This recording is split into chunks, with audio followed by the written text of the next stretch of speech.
ನಾಟಕ ನಾಟಕ ನಾಟಕ, ಡ್ರಾಮಾ ಡ್ರಾಮಾ ಡ್ರಾಮಾ.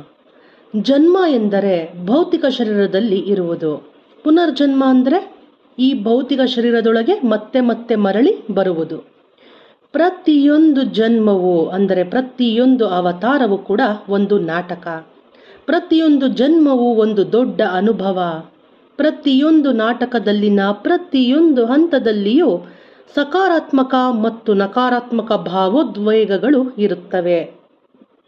ಒಂದೊಂದು ನಾಟಕವು ಹಿಂದಿನ ಸಂಚಿಕೆಗಳ ಅಂದರೆ ಹಿಂದಿನ ಎಪಿಸೋಡುಗಳ ಮುಂದುವರಿಕೆ ಅಥವಾ ಅಂತಿಮ ಘಟ್ಟ ಆಗಿರಬಹುದು.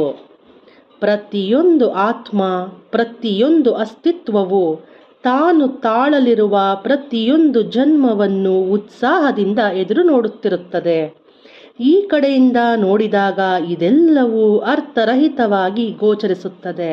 ಆದರೆ ಆಚೆ ಕಡೆಯಿಂದ ನೋಡಿದಾಗ ಪ್ರತಿಯೊಂದು ಜನ್ಮವೂ ಸಹ ಬಹಳ ಅದ್ಭುತ ಮತ್ತು ಅರ್ಥಗರ್ಭಿತವಾಗಿ ಇರುತ್ತದೆ ಅನ್ನೋದನ್ನು ನಾವು ಅರ್ಥ ಮಾಡ್ಕೊಬೇಕು ಅಂತ ಬ್ರಹ್ಮರ್ಷಿ ಪಿತಾಮಹ ಡಾಕ್ಟರ್ ಸುಭಾಷ್ ಪತ್ರಿಜಿ ಗುರುಗಳು ಸಂದೇಶವನ್ನು ಕೊಟ್ಟಿದ್ದಾರೆ ಮಾಸ್ಟರ್ಸ್.